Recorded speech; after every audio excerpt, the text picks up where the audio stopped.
tentang masalah keterlambatan kamu ke sekolah. Mari kita mulai dengan berbicara tentang apa yang terjadi. Baiklah, saya sering terlambat datang ke sekolah karena saya sulit dengan Aisyah, apakah ada alasan khusus mengapa kamu sering terlambat? saya sering main HP sampai larut malam, sehingga saya merasa lelah dan susah bangun. Bu, saya juga harus membantu ibu menjaga adik saya. Terima kasih Aisyah sudah berbicara jujur tentang hal ini. Aisyah, apakah kamu setuju bahwa terlambat datang ke sekolah ada tindakan yang salah? Ya Bu, saya tahu saya seharusnya tidak terlambat datang ke sekolah. Bagaimana kamu merasa ketika kamu terlambat dan masuk ke dalam kelas? Saya merasa capek dan malu, Bu. Saya tahu saya mengganggu pelajaran teman-teman saya dan guru. Aisyah, apa keyakinanmu tentang bagaimana kamu ingin mengatasi masalah terlambat datang sekolah? Saya ingin berhenti terlambat datang. Bu, saya ingin belajar lebih baik sehingga tidak mengganggu teman-teman dan guru saya. Bagaimana kamu berencana untuk mencapai keyakinan tersebut? Saya berencana untuk bangun lebih awal dan membuat jadwal yang lebih baik. Saya juga akan minta bantuan kepada orang tua agar mereka bisa membantu membangun sekolah. Itu adalah langkah positif yang bagus Aisyah. Ibu akan memberikan dukungan kepada kamu untuk mencapai tujuan tersebut. Ibu juga akan berbicara dengan orang tua kamu agar mereka bisa membantu kamu untuk memfasilitasi perubahan ini. Terima kasih Bu, saya menjadi akan berusaha lebih baik. Terima kasih kembali Aisyah.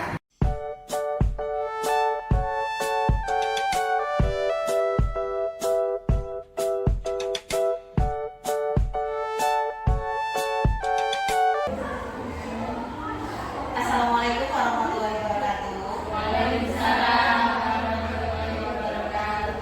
Kepada yang terhormat Ibu Wahyudi SPD, Kepala SDN Bakaran Kajian 1, yang terhormat rekan-rekan guru SDN Bakaran Kajian 1, puji syukur alhamdulillah kita panjatkan kepada Allah Subhanahu wa taala karena berkat rahmat taufik serta hidayahnya pada kesempatan hari ini kita bisa berkumpul dalam keadaan sehat walafiat dan tanpa kekerasan apapun. Amin ya rabbal alamin. Sebelumnya saya ucapkan banyak-banyak terima kasih kepada ibu kepala sekolah, rekan guru semua yang bersedia meluangkan waktu untuk hadir pada kegiatan menyebarkan pemahaman dan penerapan pengalaman budaya positif. Oleh saya, Yana Purwitaningsih, calon guru penggerak angkatan 9 Kota Malang dari SDN Bakaran Kajian 1. Adapun tujuan pendidikan menurut Ki Hajar Dewantara yaitu menuntut segala kodrat yang ada pada anak-anak agar mereka dapat mencapai keselamatan dan kebahagiaan yang setinggi-tingginya baik sebagai manusia maupun sebagai anggota masyarakat. Oleh sebab itu, pendidik tidak hanya dapat menuntun tumbuh atau hidupnya kekuatan kodrat yang ada pada anak-anak agar dapat memperbaiki lakunya, bukan dasarnya, hidup dan tumbuhnya kekuatan kodrat anak. Budaya positif di sekolah itu merupakan nilai dan kebiasaan di sekolah yang berpihak pada murid agar mereka dapat berkembang menjadi pribadi yang kritis, penuh hormat dan bertanggung jawab sesuai dengan profil pelajar Pancasila. Nah, adapun materi yang akan saya bahas di sini, konsep inti dari budaya positif. Yang pertama adalah perubahan paradigma belajar. Yang kedua, disiplin positif. Yang ketiga, nilai-nilai kebajikan. Yang keempat, kebutuhan dasar manusia. Yang kelima, motivasi perilaku manusia. Keenam, posisi kontrol guru. Ketujuh, keyakinan kelas. Dan terakhir, segitiga restitusi. Baik, yang pertama adalah pembelajaran dengan paradigma baru. Pembelajaran dengan paradigma baru merupakan pembelajaran yang dirancang berdasarkan prinsip pembelajaran berdiferensiasi, sehingga para peserta didik belajar sesuai kebutuhannya berdasarkan tahap perkembangan sesuai teori psikologi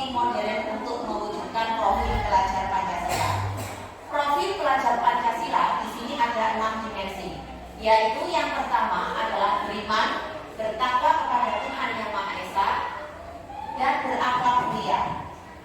Kebinekaan global, bergotong royong, kreatif, bernalar kritis, dan mandiri. Selama ini miskonsepsi tentang teori kontrol, yaitu ilusi guru mengontrol murid, ilusi bahwa kritik dan membuat rasa bersalah mampu menguatkan karakter, ilusi bahwa semua penguatan positif efektif dan bermanfaat, ilusi bahwa orang dewasa berhak memaksa. Lalu mengubah paradigma stimulus respon ke pendekatan teori kontrol. Stimulus respon, realitas kebutuhan kita sama. Teori kontrolnya realitas kebutuhan kita ternyata berbeda. Semua orang melihat hal yang sama. Setiap orang memiliki gambaran yang berbeda. Kita mencoba mengubah orang agar berpandangan sama dengan kita. Kita berusaha memahami pandangan orang lain tentang dunia. Perilaku buruk dilihat sebagai suatu kesalahan. Semua perilaku memiliki tujuan. Orang lain bisa mengontrol saya. Hanya Anda yang bisa mengontrol diri Anda. Saya bisa mengontrol orang lain. Anda tidak bisa mengontrol orang lain. Pemaksaan ada pada saat rujukan gagal. Kolaborasi dan konsensus menciptakan pilihan-pilihan baru. Dan model berpikir menang atau kalah. Menurut yang dikontrol, model berpikir menang dan menang. Nah, selanjutnya adalah tentang disiplin positif. Disiplin berasal dari kata disiplina yang artinya belajar. Disiplin mengacu pada disiplin diri yang memiliki tanggung jawab terhadap apa yang dilakukannya berdasarkan nilai-nilai yang diyakini. Disiplin positif merupakan salah satu cara penerapan disiplin yang bertujuan untuk menumbuhkan kesadaran serta memberdayakan murid tanpa imbalan penghargaan atau reward, ancaman atau hukuman. Tujuan kita sebagai guru adalah menciptakan murid yang memiliki disiplin diri, sehingga mereka berperilaku mengacu kepada nilai-nilai kebajikan universal dan memiliki motivasi intrinsik dalam perubahan perilaku ke arah yang lebih baik. Selanjutnya adalah nilai-nilai kebajikan. Di sini adalah nilai yang disepakati bersama lepas dari suku bangsa, agama, bahasa maupun latar belakangnya. Contoh nilai kebajikan institusi atau organisasi. Yang pertama adalah profil pelajar Pancasila. Beriman dan bertakwa pada Tuhan Yang Maha Esa dan berakhlak mulia.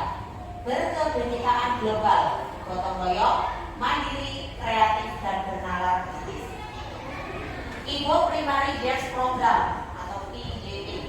Toleransi, rasa hormat, integritas, mandiri, menghargai, antusias, empati, keingintahuan, kreativitas, kerjasama, percaya diri, dan komitmen. Selanjutnya adalah keterampilan hidup life skill. Dapat dipercaya, lurus hati, pendengar yang aktif, tidak merendahkan orang lain dan memberikan yang terbaik dari diri. Nah, selanjutnya adalah kebutuhan dasar manusia.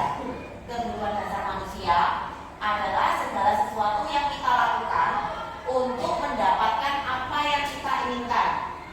Seluruh tindakan yang kita lakukan itu memiliki tujuan tertentu, dan semua usaha terbaik yang kita lakukan adalah dalam rangka agar kebutuhan dasar kita terpenuhi dengan baik. Di sini ada 5 kebutuhan dasar manusia. Yang pertama adalah kebutuhan untuk bertahan hidup. Yang kedua, kebutuhan akan kasih sayang dan rasa diterima. Yang ketiga, kebutuhan akan penguasaan.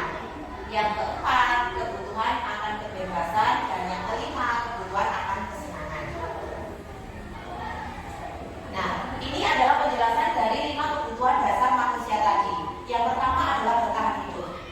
Di sini yang termasuk bertahan hidup adalah makanan, pakaian, tempat tinggal, keamanan,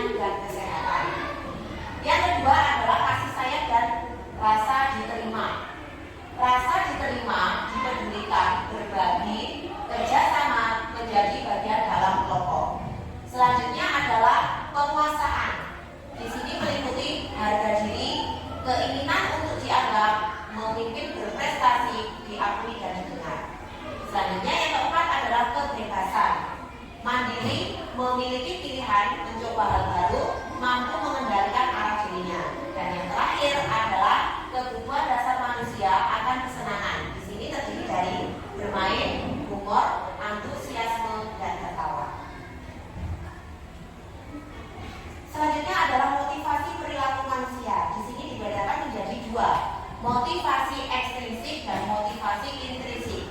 Motivasi ekstrinsik ini untuk menghindari ketidaknyamanan atau hukuman. Selanjutnya untuk mendapatkan imbalan atau penghargaan dari orang lain. Sedangkan untuk motivasi intrinsik untuk menjadi orang yang mereka inginkan dan menghargai diri sendiri dengan nilai-nilai yang mereka percaya. Hukuman, konsekuensi, dan restitusi. Apakah itu? Hukuman ini tidak terencana atau tiba-tiba. Murid tidak tahu apa yang akan terjadi atau dilibatkan. Bersifat satu arah, berupa hukuman fisik atau psikis. Sedangkan untuk konsekuensi ini terencana, disepakati sesuai peraturan. Murid tetap dibuat tidak nyaman. Sikap guru selalu memonitor murid. Dan yang ketiga adalah restitusi. Proses menciptakan kondisi bagi murid untuk memperbaiki kesalahan. Proses ini proses kolaboratif yang mengajarkan murid untuk mencari solusi sendiri. Nah, di sini ada 5 posisi kontrol guru. Yang pertama adalah penghukum. Kedua, pembuat merasa bersalah. Yang ketiga, teman. Yang keempat, pemantau. Dan yang kelima adalah sebagai posisi manajer. Nah, penjelasannya adalah sebagai berikut. Posisi guru sebagai penghukum. Di sini menghadik, menunjuk-nunjuk, berkacak pinggang, membentak, hukuman verbal atau fisik. Dampaknya apa? Murid menjadi pendendam, tidak menyukai guru atau pelajaran yang diambil. Posisi kontrol yang kedua adalah posisi kontrol pembuat merasa bersalah. Suara cenderung lembut, tenang, namun kata-katanya menyalahkan murid. Guru akan menyatakan hal-hal yang merasa kesalahan ada pada murid dengan membuat guru menderita, seolah-olah guru tersebut itu menderita terhadap kesalahan murid tersebut. Lalu dampaknya apa? Membuat murid merasa bersalah, menyebabkan identitas gagal, rendah diri, dan menarik diri dari lingkungannya. Posisi selanjutnya adalah posisi guru sebagai teman. Suara guru akan ramah, cenderung bersenda gurau untuk menghangatkan suasana. Namun dampaknya juga ada, murid akan bergantung pada satu orang, menimbulkan faktor ketergantungan. Murid tidak mandiri, tidak bisa berpikir untuk diri sendiri. Selanjutnya posisi kontrol guru sebagai pemantau atau monitor. Di sini seorang pemantau akan bersuara datar, tidak emosional, tidak bersenda gurau, atau menggunakan suara tinggi. Terciptanya identitas diri positif atau berhasil. Pemantau perlu senantiasa memantau. Dampaknya apa? Murid akan menghitung konsekuensi dan hadiah tanpa memahami sepenuhnya nilai kebajikan yang dituju. Tidak sepenuhnya mandiri. Sedangkan posisi terakhir sebagai posisi kontrol guru adalah posisi manajer. Nah, suara manajer ini netral, tidak emosional, tidak terlalu ramah dan tidak tenaga tinggi. Tercipta identitas positif atau berhasil. Guru akan dengan tulus mengajukan pertanyaan-pertanyaan bermakna agar membuka pikiran dari murid. Guru membimbing murid untuk memecahkan masalahnya secara mandiri. Dampaknya apa? Murid menjadi mandiri, percaya diri, dan dapat memecahkan masalah. Posisi manajer guru dapat menerapkan disiplin positif yang berpihak pada murid yang memerdekakan murid. Nah, ini adalah contoh penerapan 5 posisi kontrol guru. Di sini saya mengambil kasus murid tidak memakai atribut lengkap saat upacara bendera. Di sini posisi kontrol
aja, kali ini tidak apa-apa, nanti ibu bantu bereskan. Di sini adalah guru sebagai posisi teman. Dan kamu terlambat 15 menit, apakah kamu sudah mengerti konsekuensi yang harus dilakukan bila terlambat? Di sini adalah pemantau, karena guru tersebut adalah pemantau dari keterlambatan siswa tersebut dan dihubungkan dengan konsekuensi yang terjadi. Selanjutnya yang terakhir adalah apa rencana kamu untuk memperbaiki hari ini? Di sini adalah posisi manajer. Wah, terima kasih, ternyata betul semua jawabannya. Luar biasa sekali. Lanjut ya. Nah, sekarang kita bahas mengenai keyakinan kelas. Mengapa sih keyakinan kelas? Kenapa kok tidak peraturan kelas saja? Ada yang tahu? Ada yang ingin berpendapat? Apa sih? Kenapa kita memilih keyakinan kelas? Kenapa bukan peraturan kelas saja? Mari kita intip. Nah, keyakinan kelas, seseorang akan lebih tergerak dan bersemangat untuk menjalankan keyakinannya daripada hanya sekedar mengikuti serangkaian peraturan tertulis tanpa makna. Begitu juga dengan murid-murid, mereka perlu mendengarkan dan memahami arti sesungguhnya tentang peraturan-peraturan yang diberikan. Apa nilai-nilai kebajikan di balik peraturan tersebut? Apa tujuan utamanya?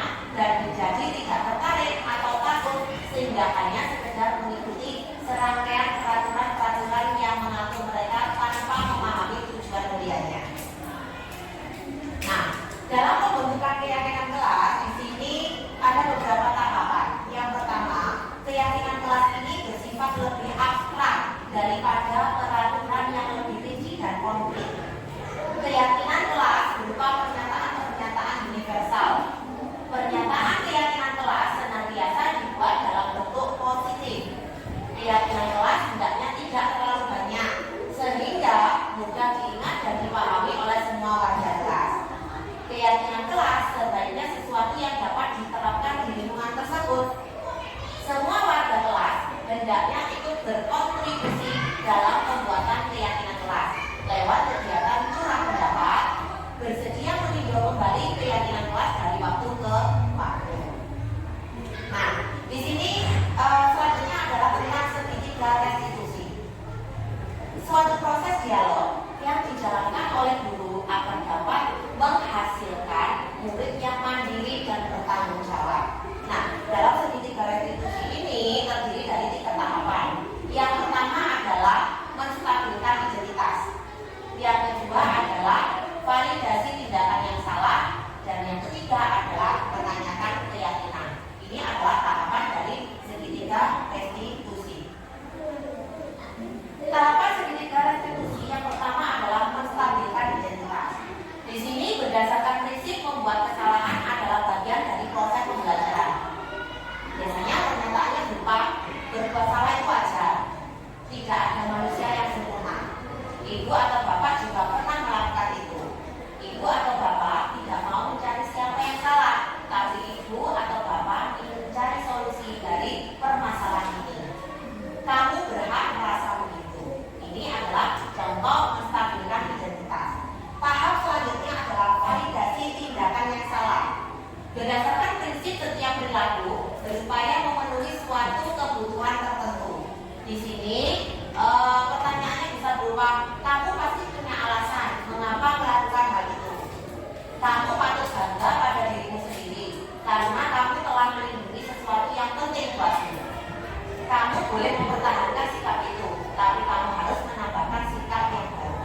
Selanjutnya adalah tahap segitiga restitusi yang ketiga adalah menanyakan keyakinan.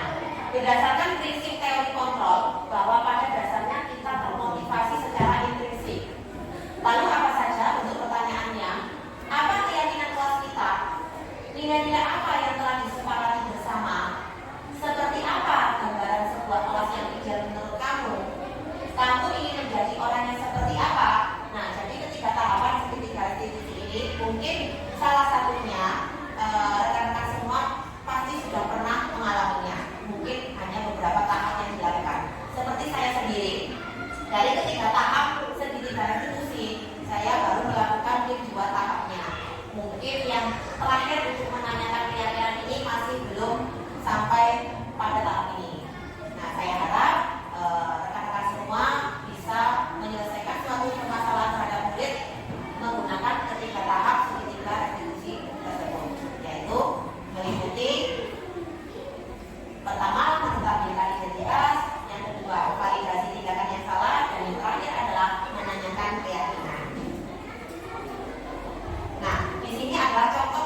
ya, posisi kontrol guru, keyakinan kelas, dan segitiga restitusi. Nah, yang tadi yang cukup menarik adalah tentang 5 posisi kontrol sebagai guru. Kira-kira sebagai guru, posisi mendukung, membuat rasa bersalah, teman, pemantau, dan manajer. Yang efektif digunakan oleh guru yang mana?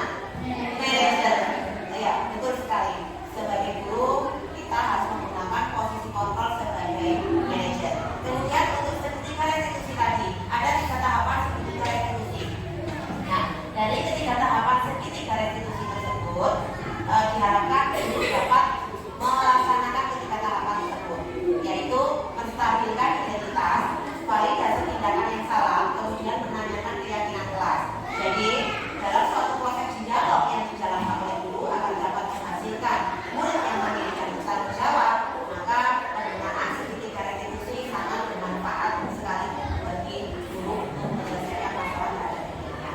Baik, selanjutnya untuk menutup. Nah, dalam rangka menciptakan lingkungan yang positif, maka setiap warga sekolah dan pemangku kepentingan perlu saling mendukung, menghayati dan menerapkan nilai-nilai kebajikan yang telah disepakati bersama.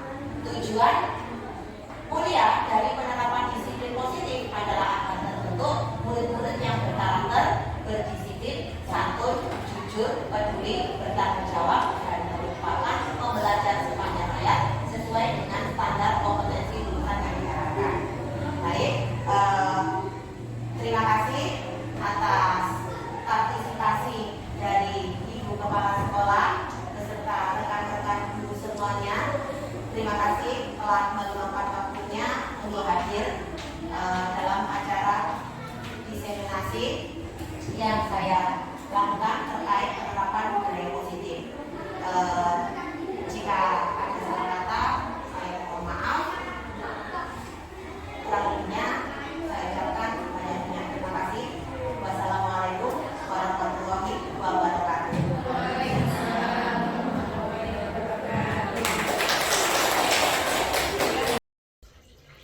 Selamat pagi, perkenalkan nama saya Lia Primasari. Saya adalah rekan sejawat dari Bu Yana Purwitanisi. Saya mengajar di kelas 4 di SDN Bakalan Kerajaan 1. Hari ini saya mengikuti diseminasi budaya positif yang dipaparkan oleh Bu Yana.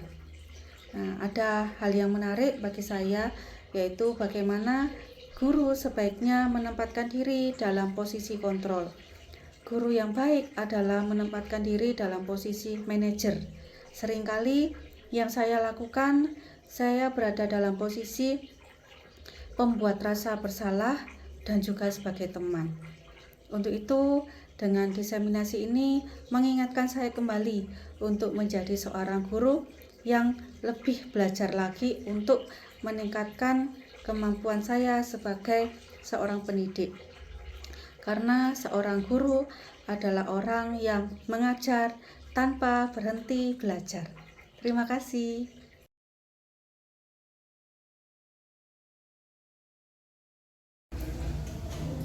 Assalamualaikum warahmatullahi wabarakatuh. Waalaikumsalam warahmatullahi wabarakatuh. Selamat pagi anak-anak. Apakah hari ini masih semangat? Masih. Sesuai kesepakatan kita kemarin bahwa hari ini anak-anak akan membuat keyakinan kelas bersama-sama. Ada yang tahu apa itu keyakinan kelas? Ada yang tahu? Baik, kalau belum tahu anak-anak akan saya beri informasi ya. Keyakinan kelas itu sama artinya dengan peraturan kelas. Nah, mirip-mirip dengan peraturan kelas. Jadi apa saja yang harus ditaati dalam kelas. Nah, namanya keyakinan berarti anak-anak harus meyakini bahwa apa yang kalian tuliskan itu harus berdasarkan dari hati nuraninya dan harus dilakukan dengan sungguh-sungguh. Dan nanti ketika menulis keyakinan kelas, anak-anak harus menggunakan kata-kata yang positif. Sebagai contoh, tidak membuang sampah sembarangan. Nah, itu ganti dengan kalimat yang positif, yaitu iya, bagus sekali, membuang sampah pada tempatnya. Ada lagi, misalkan tidak datang terlambat. Kalau diubah menjadi kalimat positif, jadi bagaimana? Datang tepat waktu. Sudah paham? Untuk keyakinan kelas yang kita buat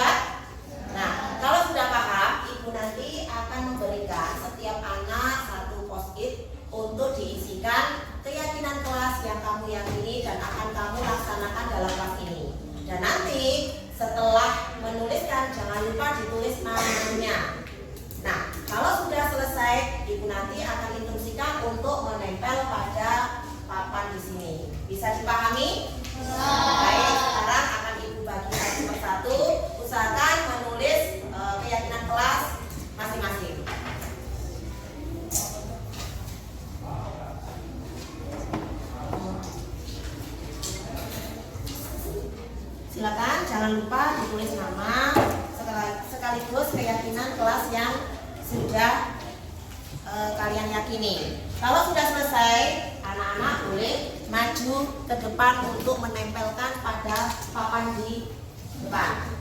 Silakan. Yang sudah selesai boleh untuk menempelkan di depan.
Baik, silakan yang sudah selesai langsung ditempel ke depan papan keyakinan kelasnya. 3.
Bersama kembali dulu ya keyakinan kelas yang sudah tertempel di sini.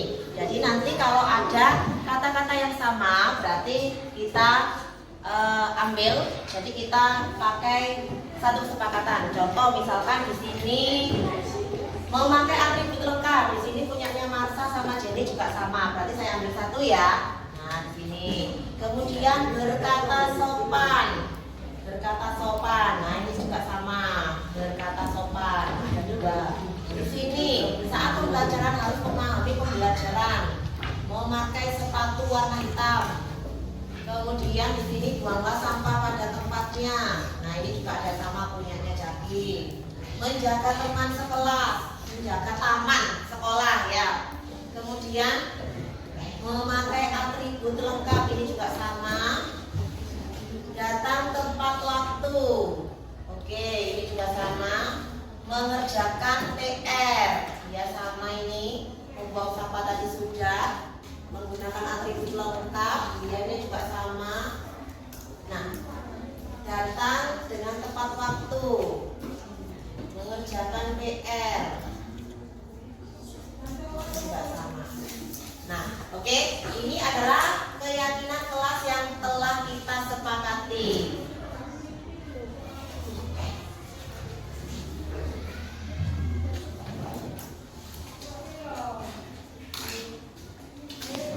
Nah, ini anak adalah keyakinan di kelas yang telah kita sepakati. Kita sepakat ya. Apa yang kalian cantumkan di sini harus kita taati. Oke, untuk agar lebih istilahnya kamu memiliki tanggung jawab untuk menaati keyakinan kelas tersebut, nanti satu persatu untuk maju ke depan untuk menandatangani keyakinan kelas.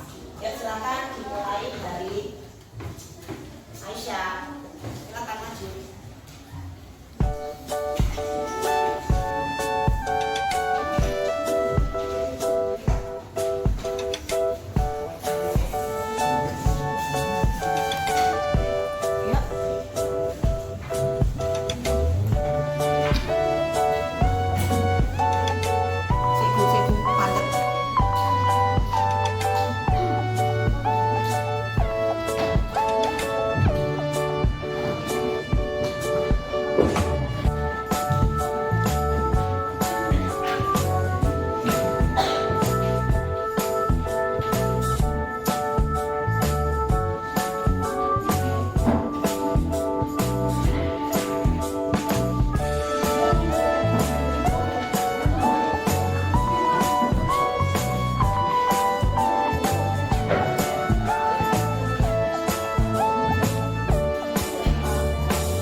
Baik anak-anak, terima kasih. Berarti kita sudah sepakati ya keyakinan kelas 5A sudah terbentuk dan kita juga sudah menandatangani keyakinan kelas tersebut.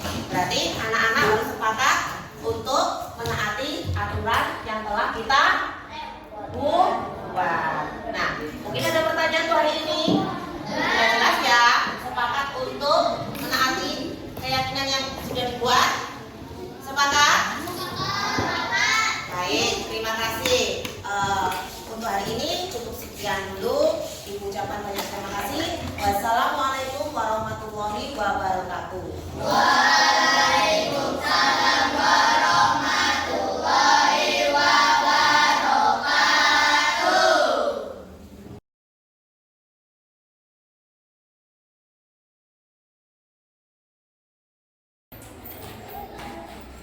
Assalamualaikum warahmatullahi wabarakatuh. Perkenalkan, nama saya Mesya dari 5A. Saya sangat senang ketika membuat keyakinan kelas, menjadikan saya disiplin dan bertanggung jawab.